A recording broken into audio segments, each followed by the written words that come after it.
Hello everyone, in this video we'll be beginning with the chapter A Simple Model for Bonds. So similarly, like we saw a model for stock market, now we're going to see a model for just trading in the bonds. Okay, even this is again taken from Ned Davis, the same person who gave us the Fab 5 model as well.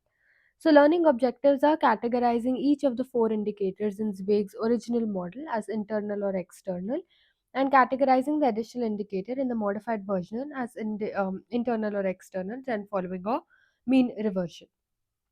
About 10 years ago, Net got wind of a trade station seminar at the Venetian Hotel in Las Vegas. He is always looking for new ideas in market and trading and thought that I'll learn something about new software or new analytical techniques. So, Trade Station is very similar to TradingView and Optima, which we have now. It was a 3-day ordeal with workshops of various kinds, which are hosted by very sharp people but truly interesting, and in some cases, somewhat complicated trading methodologies. A number of presenters had advanced degree and managed money with techniques they were showing us. Originally called System Writer, TradeStation started as a computer program for developing trading systems that could use a plethora of technical analysis tools. By 2004, it had evolved into a very sophisticated platforms with automated trading. Now, what is automated trading? Trading is very similar to algo trading, right? Where you basically build a model with specific rules of buying and selling, and the system will be on autopilot mode, which means that the algorithm or the robot will execute the trades for you. On the last day of the seminar, there was an elaborate lunch. Following our meal, we were introduced to guest speaker Nelson Fieberg. I remember quite well his discussion of real time models and how so few of them actually continue to work as time passes. After investigating many models, he had found only four true to their backtesting promises. He discussed the details of each, and when he got to number 4, he emphasized that he had saved the best for the last. He proceeded to show the real time results for the bond model presented in Marty Zweig's book, Winning with the New TS. I nearly choked on my carrot cake as I listened to him go over upon the details. And then Ned was right, I did learn something. I'll go over the model in detail, but in reality, there is not a whole lot to go over. The late, great Marty Zweig, an accomplished advisor and market technician, was adamant that the model is as simple as possible. He wanted his readers to be able to calculate each indicator weekly in just few minutes by themselves. No laborious calculations, no hard to find data, no complicated concepts.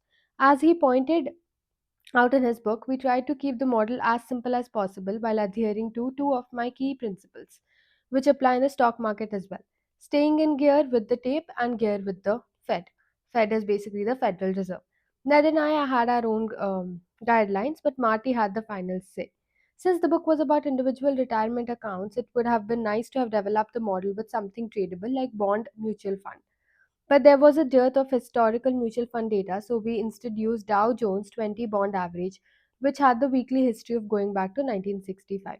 That index was composed of BAA graded corporate bonds, and we had a facsimile for its yield. That let us backtest the model and then evaluate its predictive results against index's actual total return. The very first version of the model I sent to Marty included moving average and momentum calculations. No, he said. He said that it was basically too complicated.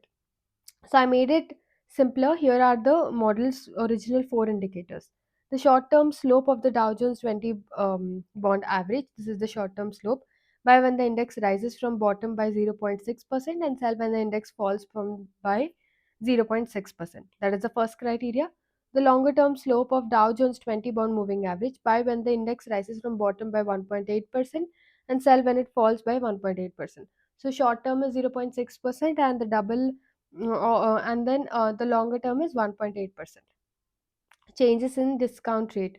Buy when the discount rate, the rate at which banks borrow from the Federal Reserve, drops by at least one half of a percentage point, and sell when the discount rate rises by at least a half point. So you are going to buy when one half of the percentage point, and you're going to sell it one half of the percentage point. This series ceased to be relevant in 1989 when the central bank began influencing shorter term rates via the Fed funds rate. Okay, now the indicator looks at half point moves in the target rates. The yield curve based on the difference between the yields on AAA corporate bonds and the 90-day commercial paper. Buy when the spread crosses above 0.6 percent point and sell when the spread falls below minus zero point 0.2 and neutral between zero point 0.2, minus zero point 0.2 and zero point 0.6. Now this is the yield curve, okay, based on the AAA corporate bonds. So these are the few things which he had basically discussed. In keeping with our KISS methodology, the model is a simple sum of the technical indicator values. Obviously, you're going to take the sum of all of them. So the range is, since we are using four indicators, the range is going to be from -4 to +4. Marty designed this model to give concrete buy and sell signals that were to be followed implicitly, no questions asked. He gave a detailed account of the model in chapter 12. Okay, so he gave it there. Figure 33.1 is a modernized version of the original chart of model equity line that appears in the book. So 33.1. This is how the book looks like. This was obviously there was a time in which managing risk was very important. In March of 1966 to 86 period, interest rates climbed and bond prices fell. So you know that whenever the interest rates are going to climb, then the bond prices are going to fall. And whenever the interest rates are falling, in that case the bond prices will rise. So this is something you need to keep in mind, and you need to know that they have an inverse relationship between the two of them. The model was long the benchmark only 54% of the time. Since this is a trading model, I've added equity drawdown history in the bottom panel. So this particular chart basically is showing us how the equity curve looked like. The chart in 33.2 shows how the model has done since Marty's book sent up to press in 1986. During this period, bond prices have gone nearly straight up. Timing a move like that is challenging and quite disappointing. So you can look at it and you can look at the model drawdown. Okay. And the bonds were actually, if you think about it, the bond was straight away rising. The model spent only about a quarter of the time in cash. The worst period was during 2008 typical, when both monetary indicators were bullish, while both trend indicators went bearish, causing the prior buy signal to become locked in. This caused a drawdown of 14.6%. The same happened in 2013, although the drawdown was somewhat less painful at it is just 6%. Still, as seen from Sharpe ratios, the models has handedly beaten a buy and hold strategy with less risk. Now, what was the Sharpe ratio? The Sharpe ratio measures risk adjusted performance, the higher number, the better. So, what was the Sharpe ratio? It was the risk to reward ratio. I hope you remember that. A slight modification. Back in 2004, following the Trade Station seminar, I put revisiting the model on the back burner. When the decision was made to update being right or making money, we thought that we would just reprise the bond model from the 2000 edition. But then we thought it might be fun to actually highlight a model that had come to life in mid 1980s that had been quite successful. Now that we have done that, let's look more deeply at the model. Two things to jump out. The losses show that the trend component doesn't get you out of the market when the Fed is easy and the prices are following. You couldn't really trade the Dow 20 when it existed, let alone when it doesn't. To minimize potential losses, I added a simple trend indicator, which is a 50-day moving average of the Dow 20's price with a cross of 1%. Okay? If the Dow's price crosses below its 50-day moving average by at least 1%, then the indicator goes negative. So 1% is something which you need to keep in mind. If the price crosses the 50-day by at least 1%, then it sends the indicator to positive. So with this addition, the model is now a 5 indicator model and is with original model. The sum of all the indicators need to be a -1 or a +1 to get a signal. So figures show the modified model for the time ranges respectively. So if you want, you can pause the video and look at the figure. It's just the same. The only difference is that now we have the fifth model also in it. Also, the equity line spends more time making new highs in all three periods. Earlier, the highs weren't there, right? It was just in cash. But now, after we use the fifth indicator, which is the 50 moving average, and you needed a 1% crossing above or a 1% crossing below in order to take any sort of signal. Now let's apply this model to something that is actually tradable today. Staying with the spirit of Dow 20 index, I looked in our database for a corporate bond fund that might match it and have a significant history. A good match was the Fidelity Investment Grade Bond Fund, known as Fidelity Flexible Bond in the 1980s. The results using the modified Zweig bond model signals that it can be seen in the chart 33.7. So this is the updated model and you can see how it reacted. At the outset don't appear impressive.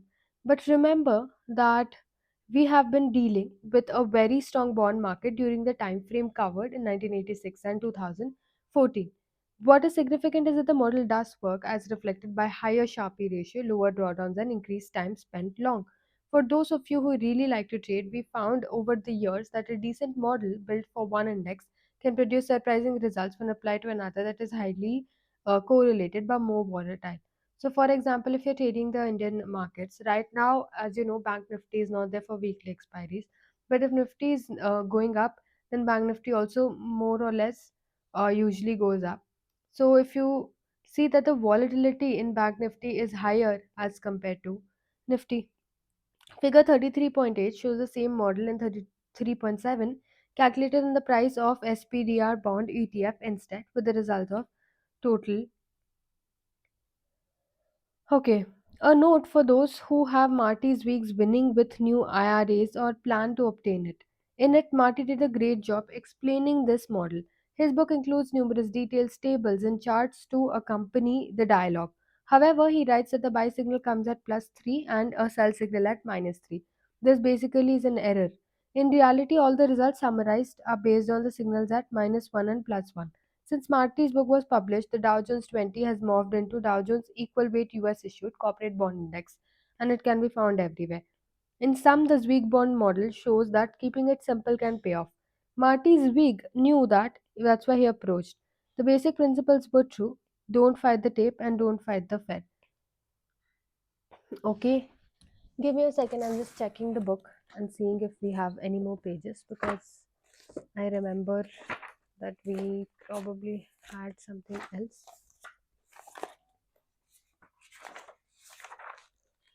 A simple method for bonds. Oh, actually, that's it. We are done with this chapter.